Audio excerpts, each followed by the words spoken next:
Hey, y'all, and welcome to Politbrawl. My name is Brian, and reporters still haven't fully figured this out yet. But this poor, stupid reporter thinks that he can go toe to toe with Donald Trump, and well, Trump clowns him on national TV. Let's dive in. Mr. President, you're a president who has long said that you back the blue, but aren't you sending the message that assaulting officers is okay with these parties? No, the opposite. In fact, I'm going to be letting two officers from Washington Police, D.C. I believe they're from D.C., but I just approved it. They were arrested, put in jail for 5 years because they went after an illegal, and I guess something happened where something went wrong, and they arrested the two officers and put them in jail for going after a criminal. A rough criminal, by the way, and I'm actually releasing. No, I am the friend of police, more than any president that's ever been in this office. More than 400 of the people that you pardoned, though, assaulted officers. So I want to ask you about the Vice President, J.D. Vance. He said, this is a week ago, he said, if you committed violence on January 6th, obviously you should not be pardoned. Why is your Vice President wrong? Well, only for one reason. They've served years in jail. They should not have served, and they've served years in jail, and murderers don't even go to jail in this country. And we had 1,500, we have 16 under review. As you know, we commuted about 16 of them because it looks like they could have done things that were not acceptable for a full pardon. But these people have served years of jail, and their lives have been ruined. And in many cases, listen to me for a second, stop interrupting. They've served years in jail, and if you look at the American public is tired of it. Take a look at the election. Just look at the numbers on the election. We won this election in a landslide because the American public is tired of people like you that are just one-sided, horrible people in terms of crime. You don't talk about all the people that have been killed and what happens to those murderers. Murderers get no time. You take a look at some of these DAs. They go after political opponents, but they don't go after people that shoot people in the street. They're caught. They know where they're living. They know everything. They don't even go up to pick them up anymore. They just let them live there. They know all about it. They have their pictures. They have the tape of the shooting, and they don't even go up and you're talking about this.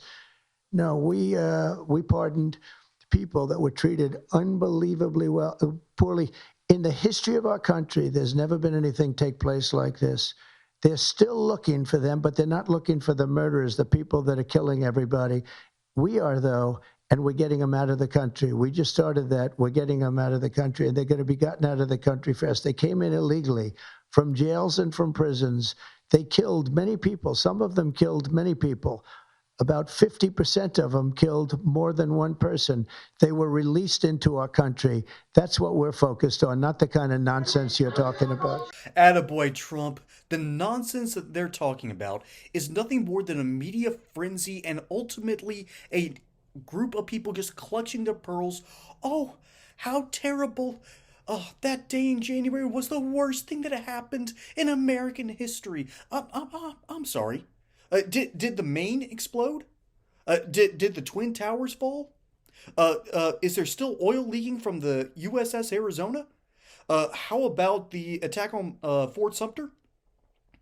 Did the British come for our weapons in 1775 and we beat them at Lexington and Concord? No. No. Did any of that happen? No. You are whining. It is a segment of the American population that won't stop whining that people noticed that there were irregularities in the 2020 election and thought that, hey, we should go protest at the Capitol. And then the gall of Nancy Pelosi herself. I used to be a huge fan of hers because how difficult was it back in the early and in the 2000s and around 2010 when the ACA was passed. It was a monumental task to get Democrats on board for that plan, and I used to be a big fan of hers because there was no other Speaker of the House that could have been able to strong arm her own voters into voting for such a controversial bill. I had to respect that kind of ability.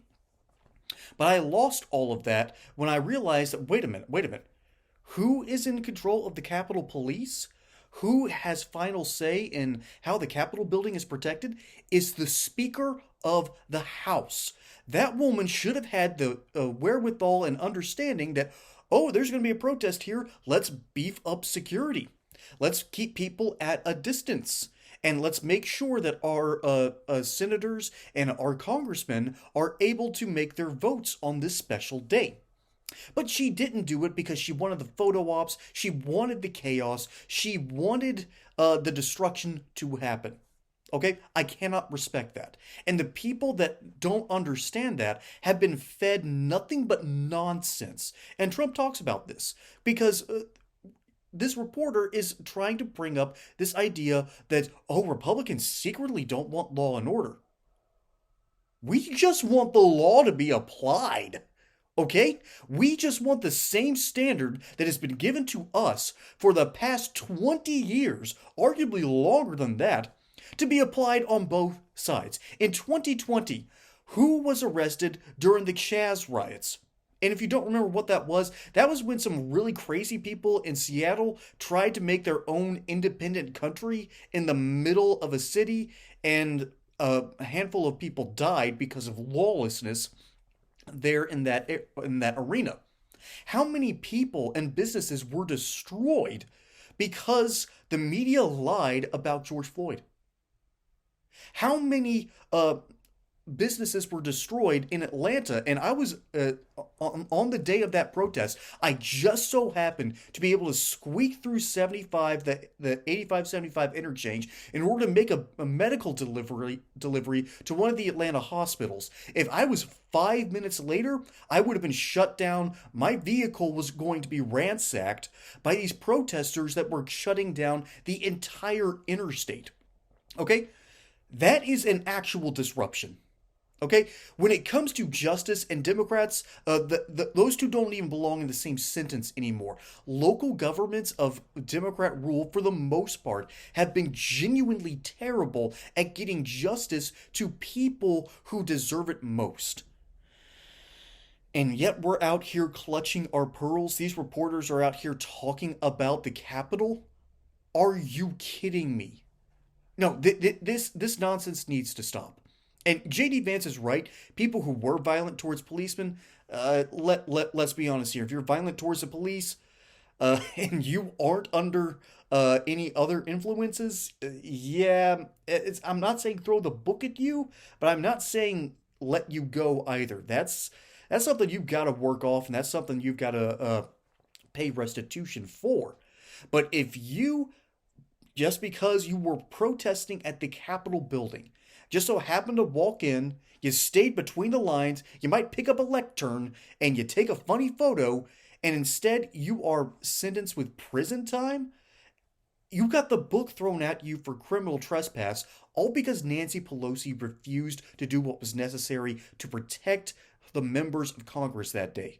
If I was a member of Congress and I learned the day after that we could have had better security and Nancy Pelosi said no, I would never work with that woman again because she put my life at risk because of her stupid